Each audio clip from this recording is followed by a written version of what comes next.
Welcome aboard the Southern Vectis Visa. This journey will take you through some of the finest scenery that the island has to offer. This commentary will point out places of interest and historical significance that you may care to visit along the route. If you wish to leave the vehicle at any point, please press one of the bells. As we leave Ryde bus station, you will be able to see the island's hovercraft terminal. Hover Travel began operations between Ryde and Southsea in July 1965 and is the world's oldest hovercraft operator. This service is believed to be the only passenger service of its kind in Western Europe, and Hover Travel claim that it is the only commercial passenger hovercraft service in the world.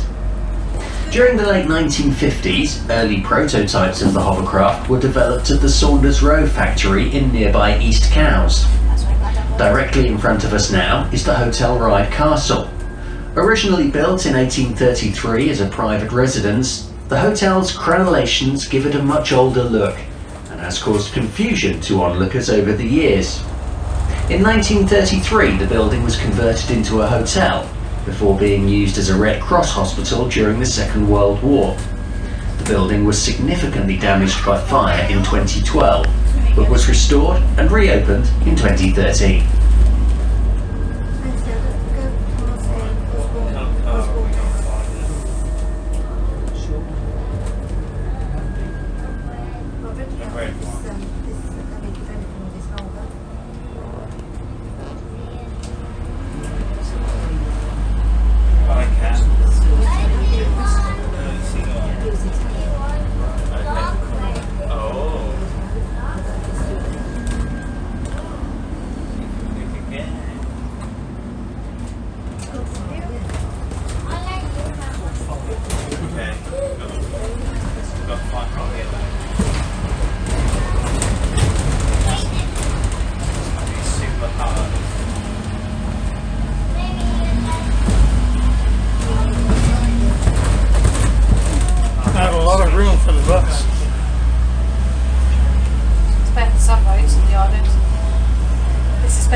On the left, at the top of George Street, you will see the derelict Royal York Hotel. Built in 1938, the hotel, renowned for its Art Deco styling, boasted a modern spiral staircase and a ballroom, both lit by glass skylights. The hotel was the height of fashion with wealthy tourists when opened, but with the advent of holidays abroad and some failed attempts at remodelling the hotel to appeal to younger guests, the Royal York finally closed in 2006.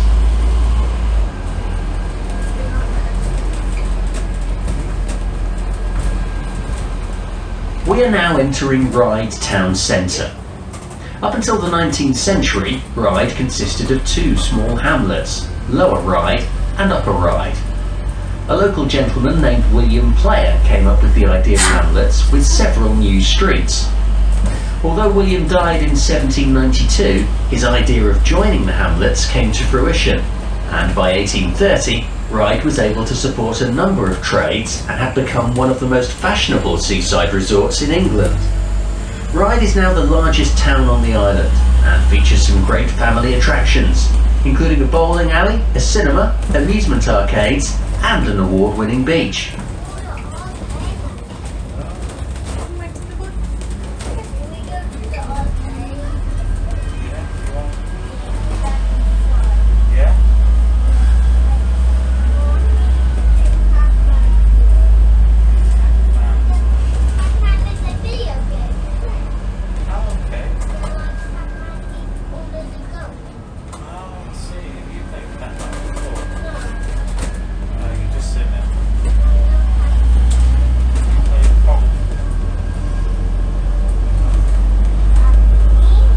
Directly in front of us is All Saints, the parish church of Ryde. The building is a notable landmark, used for navigational purposes for shipping, as it projects beyond the skyline and is illuminated at night. It was designed in the Gothic style by architect George Gilbert Scott and was built between 1869 and 1891. The cornerstone was laid in 1869 by Her Royal Highness Princess Helena, third daughter of Queen Victoria and Prince Albert.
right, you will be able to see the entrance to Ryde Golf Course, which was relocated to this picturesque location in 1895. The footpath that runs through the middle of the golf course is known as Ladies' Walk and leads down to Binstead Beach and along to Holy Cross, a 13th century church which houses one of the original bells from Quor Abbey, having been salvaged from the debris of the abbey after Henry VIII had the monasteries destroyed as part of the Reformation. The Pope had refused to grant Henry's divorce to Catherine of Aragon, so Henry established the Church of England and had himself declared the supreme head. The bell still calls to service today. We are now passing through Binstead, site of a medieval quarry renowned for its high-quality white stone. The stone was used for many important buildings, including the White Tower of London and Chichester Cathedral. What's that? What? What's that?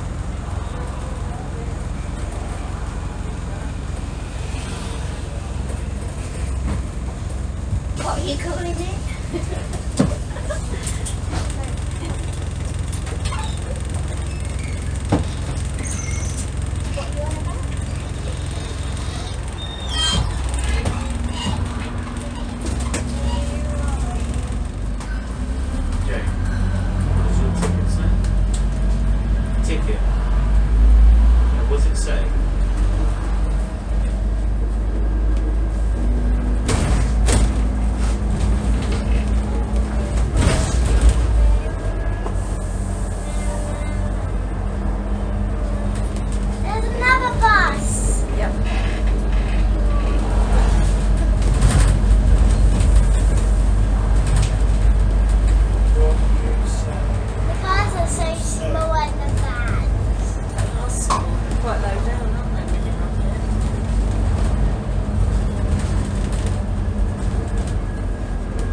We are now approaching the stop for Quor Abbey. You may be able to see the ruins of the original abbey through the trees on your right. This small Benedictine monastery was founded in 1131 and dissolved by Henry VIII in 1536, the name Quor being derived from the quarry in Binstead, from where the original stone had come. Further along on the same side of the road is the new Quor Abbey, home to a small group of Benedictine monks. Designed by one of the monks, Dom Paul Bello, and built by local workmen between 1907 and 1914, the abbey was built entirely from cheap Belgian bricks, showing that it was possible to build on a monumental scale with brick alone. Whilst Bello had designed monasteries and churches all across Europe and in Canada, Quor remains his finest work. The south grounds of this working monastery are open to the public. You can visit the abbey church and attend services. There is a tea shop and garden, a farm shop, a bookshop and an art gallery, and the resident pigs are also a firm favourite with visitors.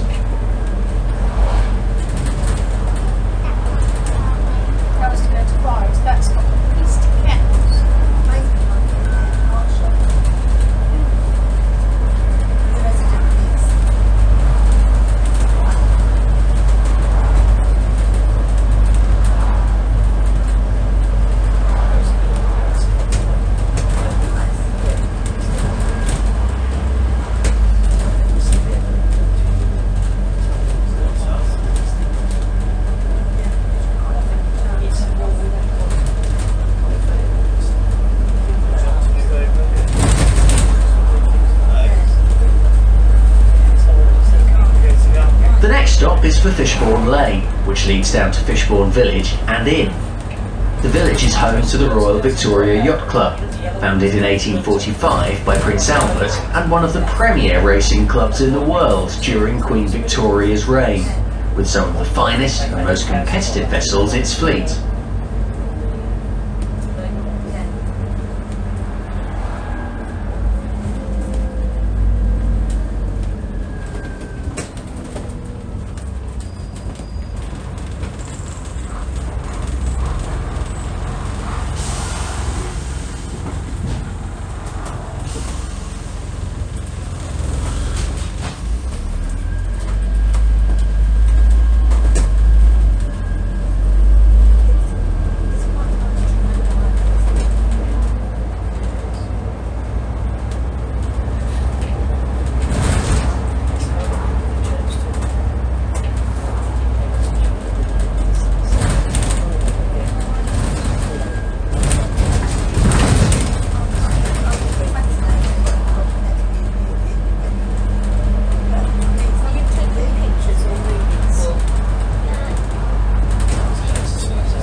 As we descend Kite Hill, we approach Wootton Bridge. The village is located amidst beautiful countryside, some of which bears area of outstanding natural beauty or site of special scientific interest status. The lovely Wootton Creek and Mill Pond provides a natural setting to the village, the creek being popular with yachtsmen and boaters. The Mill Pond is home to herons, egrets and kingfishers, while the surrounding countryside having red squirrels, foxes, badgers and dormice. The village has a mixture of both modern and older buildings, including the 11th century St Edmund's Church and the Sloop Inn in Mill Square. In 1969, Wootton was the location for the second of the three original Isle of Wight festivals, featuring artists such as Bob Dylan, The Who and the Movie Blues. There's a fireman!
Wotton Station, terminus of the award-winning Isle of Wight Steam Railway.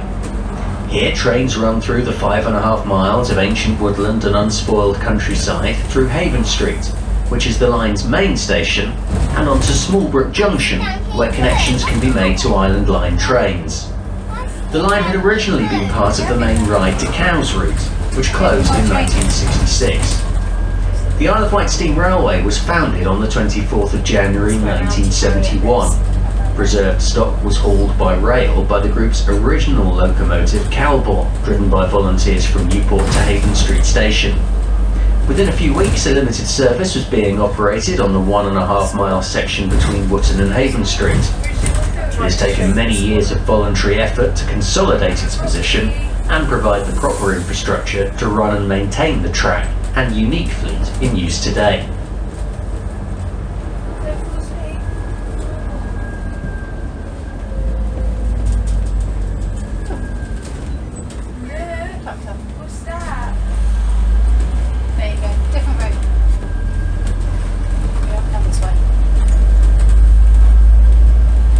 The next stop is for Bridlesford Lodge Farm.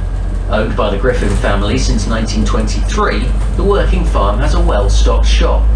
Top of the bill is their much sought-after milk, straight from their award-winning Guernsey herd, as well as luxurious clotted cream and butter, all made on site in their own farm kitchen. They also have their own butchery at the back of the shop, featuring a full range of specialist Isle of Wight meats, including Bridlesford veal, Cheverton Farm beef and lamb, Idlecombe Farm lamb and Brown Rig poultry. Other local suppliers include the Isle of Wight Cheese Company, Isle of Wight, the Garlic Farm, the Tomato Stall and Wild Island.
Is for Dawes Hill Farm Antiques Emporium, described as an Aladdin's cave by many.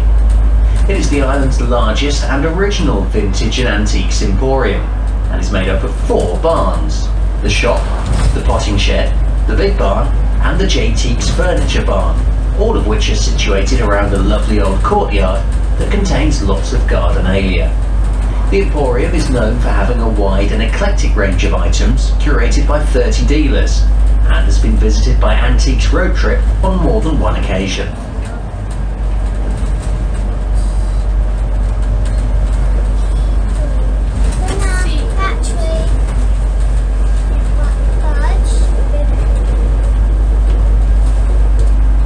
As you travel around the island, you will notice a large number of copses, woods and forests.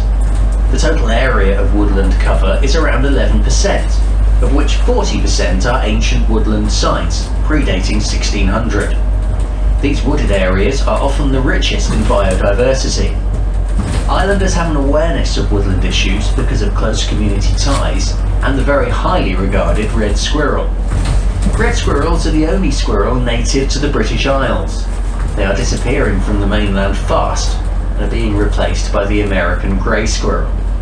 The Isle of Wight is an important stronghold, as the Solent provides a barrier to grey squirrels. Not only do grey squirrels outcompete reds for food and territory, they carry the deadly squirrelpox virus, which is fatal to the reds. It is illegal to bring a grey squirrel into red squirrel territory. The penalty is 2 years imprisonment or a £5,000 fine.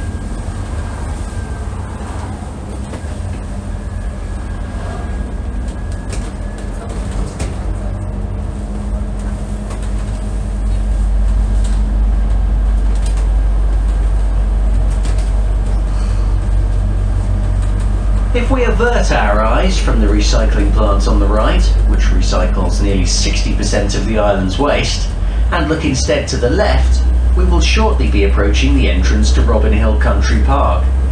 This park is the perfect destination for visitors of all ages. Set in 88 acres of beautiful countryside, the park provides fun, adventure and great family experiences, offering a fantastic blend of rides, adventure play and even falconry for fun-loving families and children, as well as relaxing woodland gardens, ponds and walks for discerning adults to enjoy. There really is something for everyone. Reggie's asleep. James. Reggie's asleep.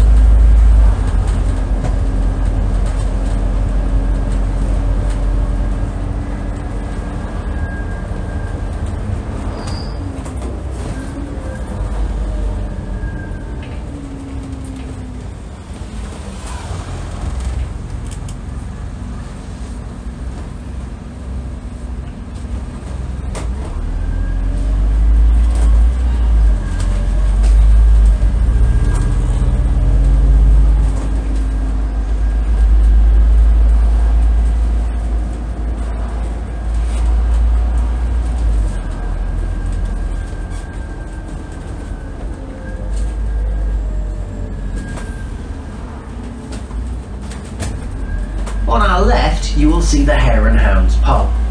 In 1737, a local woodcutter named Michael Morey was executed in Winchester and gibbeted here in Arreton for the murder of his orphaned grandson, James Dove. The following rhyme was popular with local children at that time. Michael Morey is dead for chopping off his grandson's head. He is hung on Arreton Down for rooks and ravens to peck down. The pub, now at over 22 feet in length, has its main roof beam.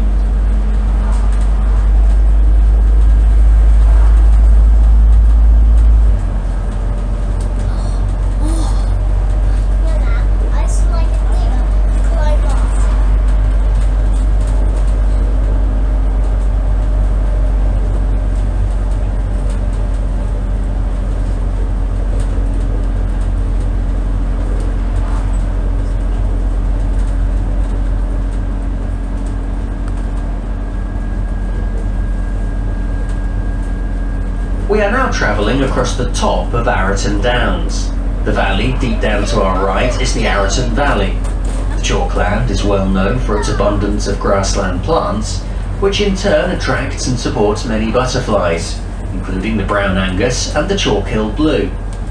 Looking out towards the far right, and visibility permitting, you may be able to see a cluster of 3 hills. The hill on the far left is St Martin's Down, overlooking Wroxall and Godshill. On the far right is St Catherine's Down, which overlooks the most southerly part of the island, at Blackgang and Rocken End. On its peak, you may be able to see a small stone structure. This is the second oldest lighthouse in Britain, and is known locally as the Pepper Pot. It was built in the 14th century by a local landowner as penance for scavenging wine belonging to the church from a shipwreck in Chale Bay. Finally, the hill in the middle, with the radar masts on top, is St Boniface Down, the highest point on the island. This was the location of RAF Ventnor, one of a number of radar stations dotted along the south coast during the Second World War, and the first to be built. Being the nearest station to occupied Europe, it was one of the most vulnerable, and came under attack on several occasions.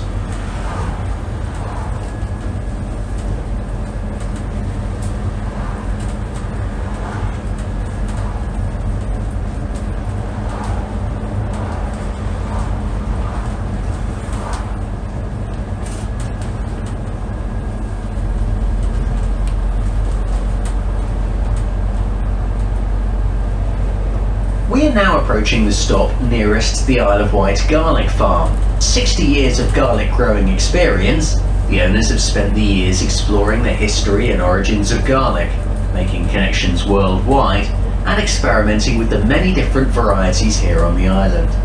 They have created a range of garlic infused products, from garlic mayonnaise and chutneys to black garlic beer and even a garlic ice cream. The farm hosts a number of events and shows, offering delicious garlic-inspired grub. The farm also has holiday cottages and yurts available for rent.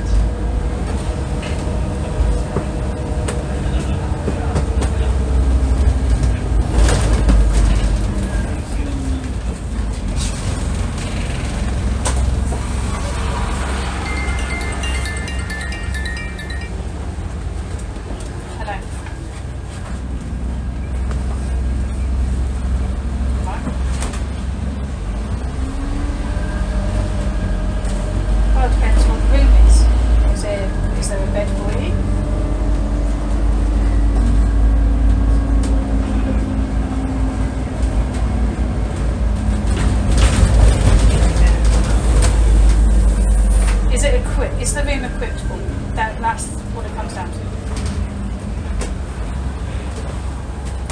It's up to you.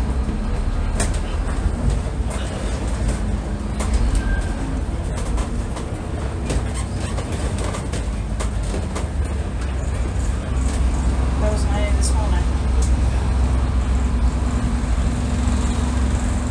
We are now approaching the stop for Brading Roman Villa. The villa was discovered in 1879 when a local farmer struck a buried mosaic floor whilst digging holes for a sheep pen. The museum now preserves the West Range, built around AD 300, which is the last and grandest of three buildings on the site. The foundations of two earlier North and South Ranges are now outlined in chalk outside. The South Range was erected around AD 100, not long after the Roman invasion of Britain in AD 43, and was followed by the completion of the grander North Range around AD 200.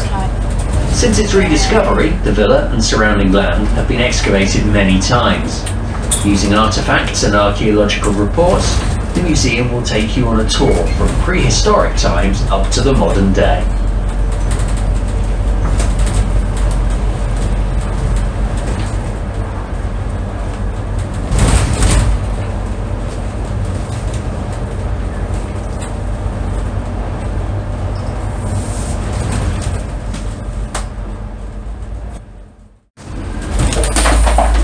The next stop is Sandown High Street.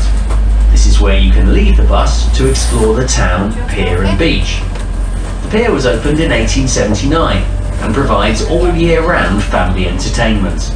It has indoor golf with special lighting and sound effects, 10-pin bowling and a small children's play area which specialises in children's birthday parties. The end of the pier has rides for all the family, including dodgems, a snake slide, ball walkers, quad bikes and teacups. Yeah, but I do. Let's get that bus one. It'll get one time we get that. I said to you, if you want to stay on the bus and go all the way down, we can get off and go in breakfast and have some lunch. Oh, sweet, there he is.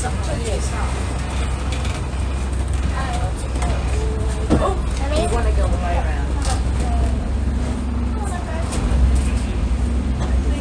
Wait, we're going to go look in the shop? Yeah. Right. Start going, hold on carefully, okay? Come in. Oh, right, you just hold on to the rock. You go in front. Do you want to go and sit outside? Right, I'm going. Quickly, Reg. Keep going. Keep going. Reg, go a bit quicker. Keep going. That's a big step. Keep going. Keep going. Just like we'll try. You might have to sit in the very front seat. I don't have a candy. Sorry? I don't have a candy available. Candy. What sort of candy? Sweet pancakes.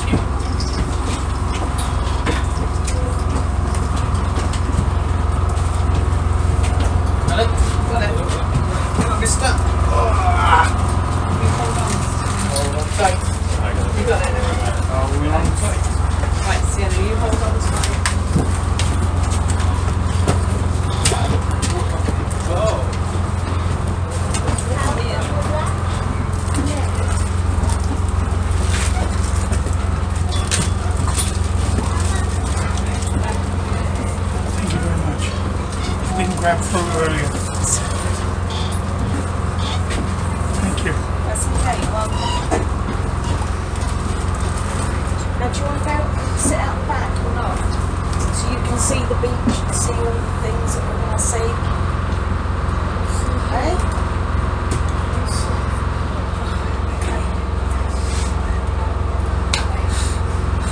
Warm one, eh?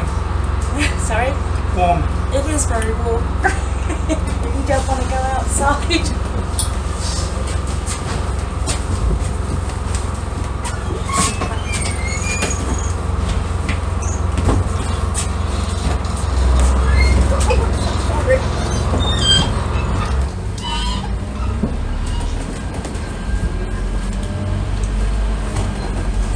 So we're going to go all the way around, yeah? Go back home, and then we'll go down the beach and ride, yeah?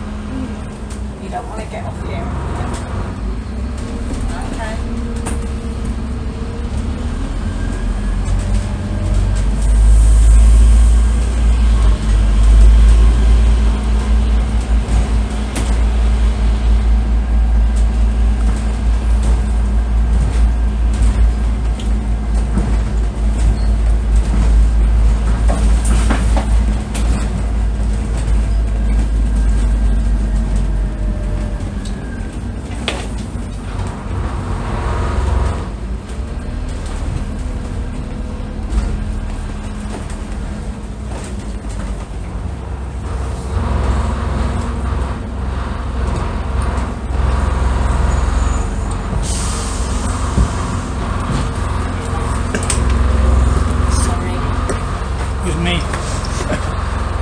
I kicked it with my knee.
Oh, I see. Yeah, there's seats but one in front of the other.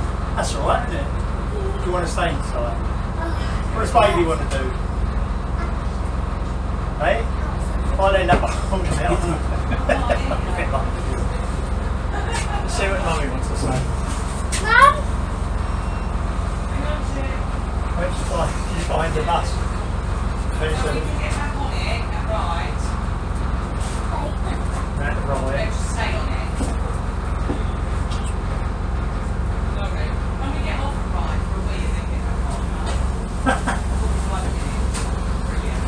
For a win. Oh, you're joking. There is, but they're in one in front of the other. Oh, that's alright. Do you want to go outside or stay in? We'll go outside. Yeah, go through. Got to go outside. Pick a seat. My fingers. Pick a seat. Yeah, I'll let you and my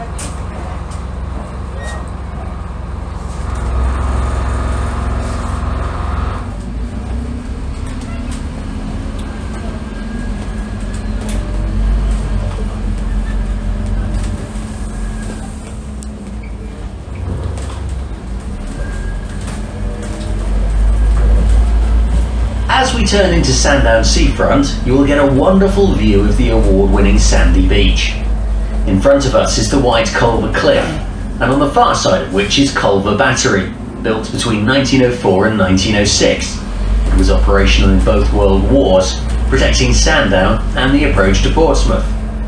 We will shortly be approaching the stop for Sandham Gardens, which features an open-air bounce park, a dinosaur-themed mini golf course, electric go-karts and refreshments.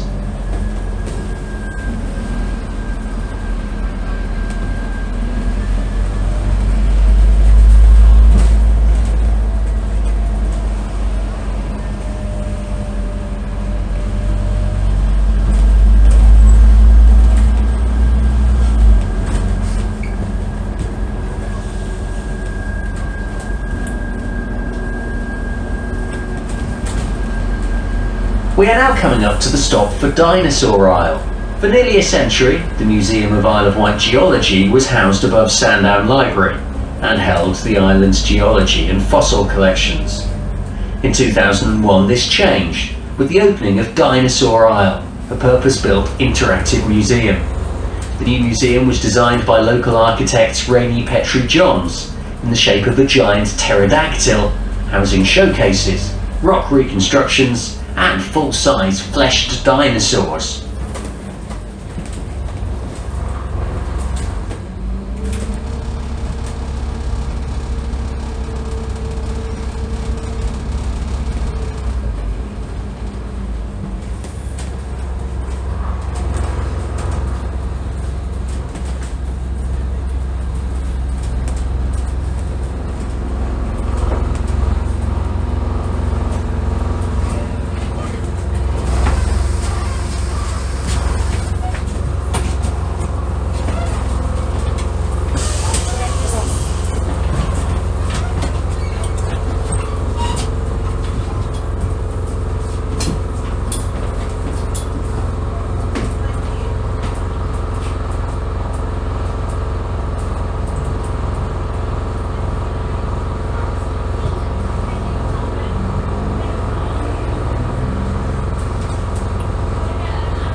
The next stop is for the Isle of Wight Zoo.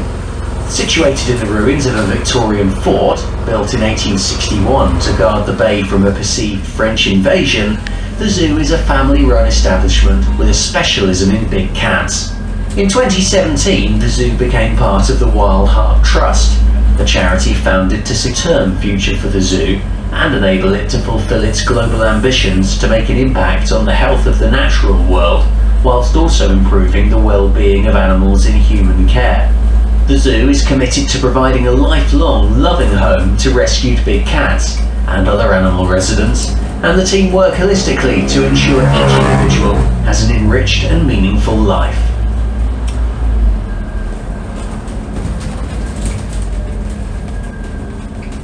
The cliffs of Culver, ahead of us, are steeped in myth and legend.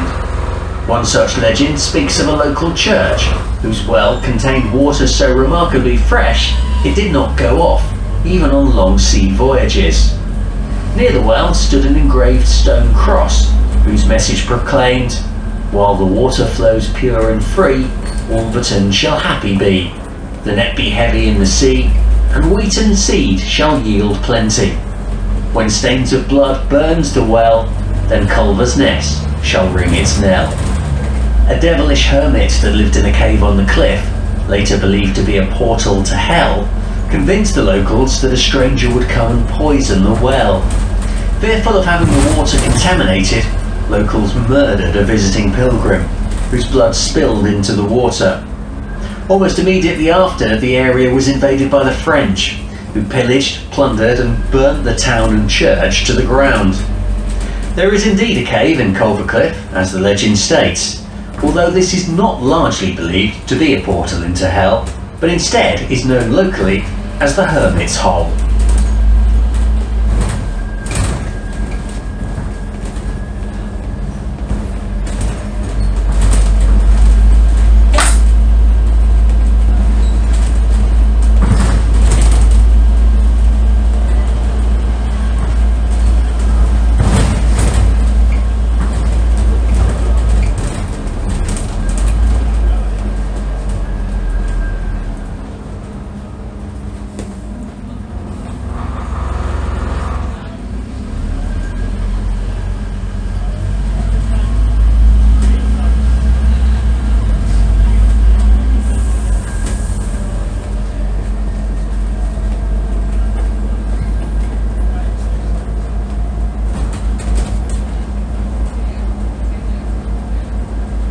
now travelling through Yaverland, and over to our right is Yaverland Manor. The original manor was mentioned in the Domesday Book of 1086, and was later reconstructed in 1620 into the fine Jacobean manor that it is today.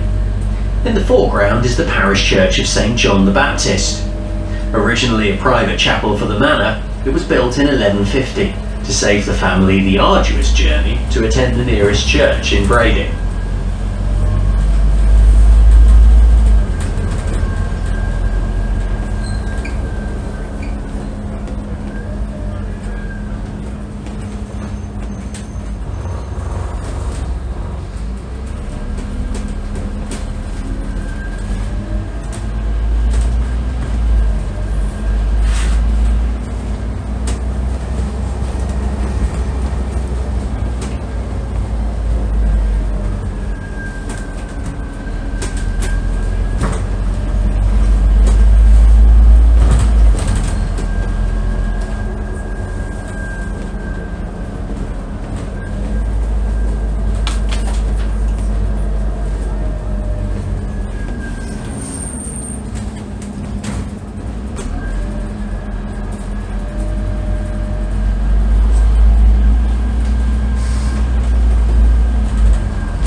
The next stop is for Bembridge Windmill, which is a short walk from the bus.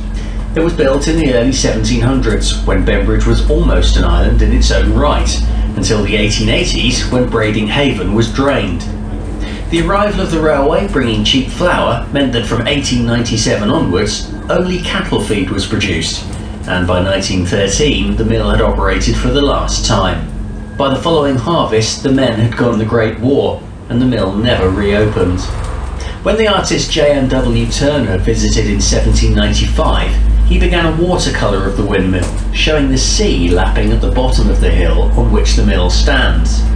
A copy of this unfinished painting can be seen in the windmill kiosk. As the only surviving windmill on the island, Bembridge Windmill is an important part of the island's heritage and is in the care of the National Trust.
3 great beaches and the White Cliffs of Culver Down on the doorstep, the village base for exploring.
As we descend the hill past the pilot boat inn, we see the wonderful views of Bembridge Harbour. The harbour is a site of special scientific interest, and nearby Brading Marshes are home to the first RSPB site on the island. The harbour is the remains of the much larger Brading Harbour, which extended 2 miles inland, until sea walls were built from 1338 to reduce its size. The final enclosure was built in 1879, resulting in the harbour boundaries that we see today, and St Helens and Bembridge were linked by rail and road. Houseboats have been a feature of Bembridge Harbour for many years. After World War II, 12 personnel landing craft arrived in the harbour. Built locally at St Helens, not all of them saw action. Though many have rotted away, there are still a few remaining, including a motor torpedo boat and a historic motor gunboat that had been awarded a wartime medal. Some of these houseboats are now available for holiday let or bed and breakfast accommodation.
Coming up on the left is the site of St Helens Station. The station opened in 1882 and was the only intermediate station on the Bembridge branch. It has a single 232-foot long platform located on the downside of the line. A signal box at the station controlled a short branch down to St Helens Quay at Brading Harbour. The quay served the main commercial docks on the island until Medina Wharf near Cowes was rebuilt in 1928.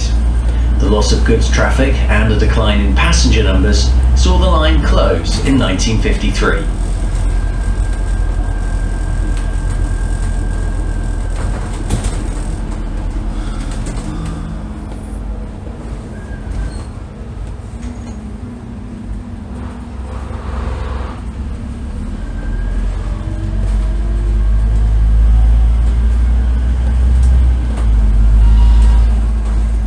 The village of St Helens was developed around its village greens, which are claimed to be the largest in England, although some say only the second largest.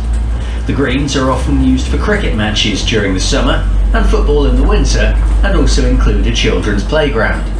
The village is a short distance from the coast, about a 10-minute walk to the beach at St Helens Dover.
Just coming into view on the left is St Helens Church, built in 1717 to replace the original church on the Dover that was left to the elements after church stones were stolen and sold off by local parishioners.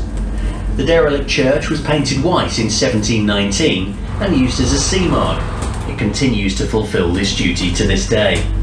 The new church on the hill retains some interesting old gravestones set into the floor and a George I coat of arms.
get around the corner.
Yep.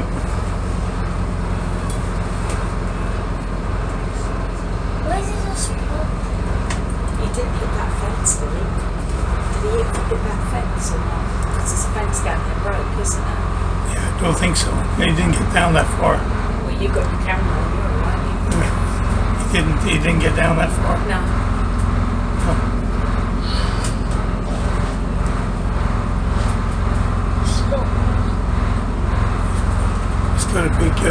It's got a garage to go past. There's a storage unit right here on the left. Big blue thing. Yeah, we cleared that.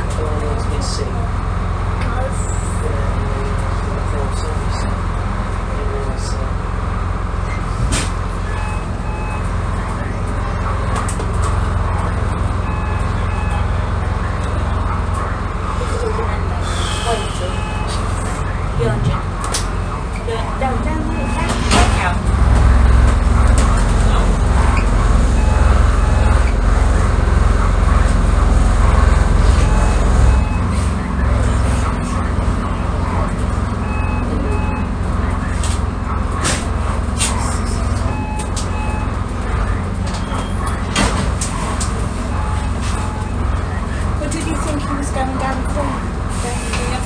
Somebody at the top of the hill told him he wouldn't make it around the corner. Well, he won't make it here, but if he gone down the next one, he might have done.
think there was someone standing on the corner told him he wouldn't make it through. Yeah, no, but he would have gone to the next road. I have Just no the next idea. road down. The next road down's tight, but you can normally get around the next one.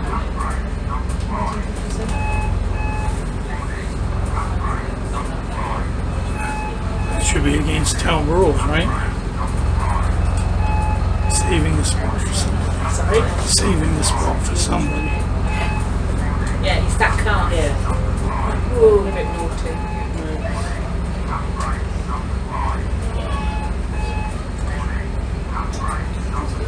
There's the car that was parked on the corner there, the Discovery.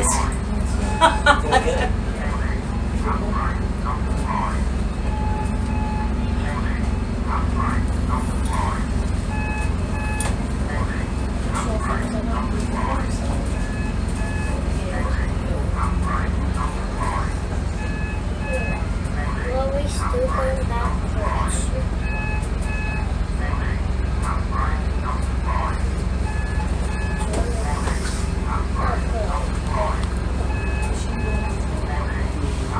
Not too hot.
I couldn't have done it. To be fair, that was very impressive. It was, wasn't it? The problem is you grew and then you turn the corner in on the leg gap and take someone's mirror off. Well, this is it.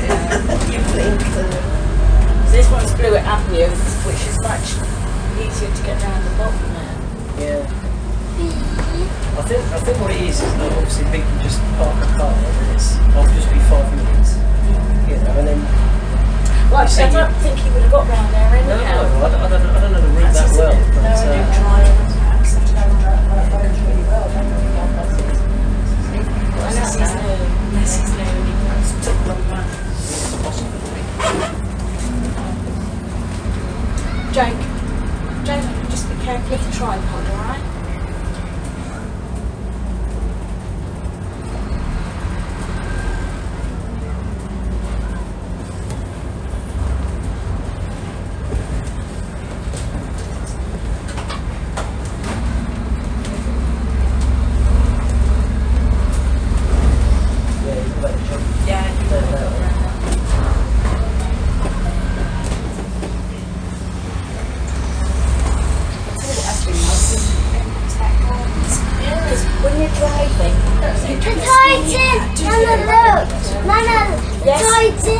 The tide's in. Well, that's what we're going to hopefully get home.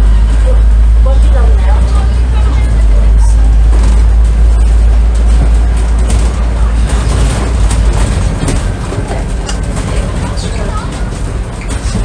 Let Grandad know where we are.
Holiday snap for him because he's run his camera out.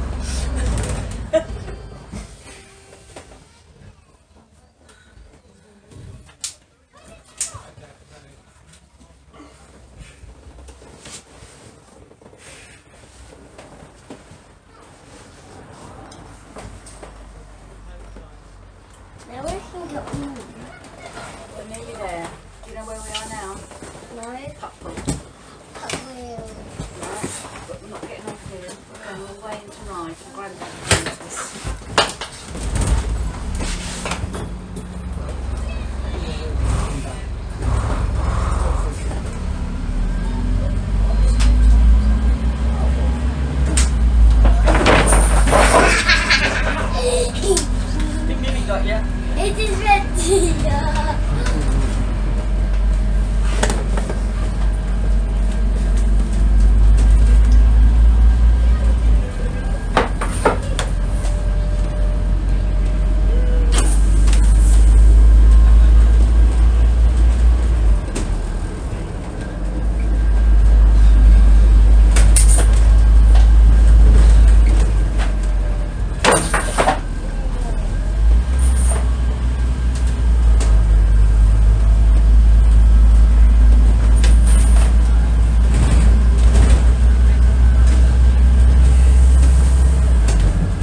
We are now travelling along Ryde Esplanade, with its views of the Solent, mainland Britain, and the concrete sea forts built between 1865 and 1880 as defences against French invasion. It is the oldest pleasure pier in the UK and is an impressive 681 metres in length. Built from 1814 onwards, it is actually 3 piers in one, with the main pier, the former tramway pier, and the railway pier all built side by side. Ryde Seafront has much to offer the whole family, with long stretches of sandy beach, a 10-pin bowling alley which is housed partly in a 1920s listed building and which is a rare demonstration of cast iron seaside architecture, Peter Pan's playground, a bowling green, a swimming pool with retractable roof, and many bars, restaurants and souvenir shops.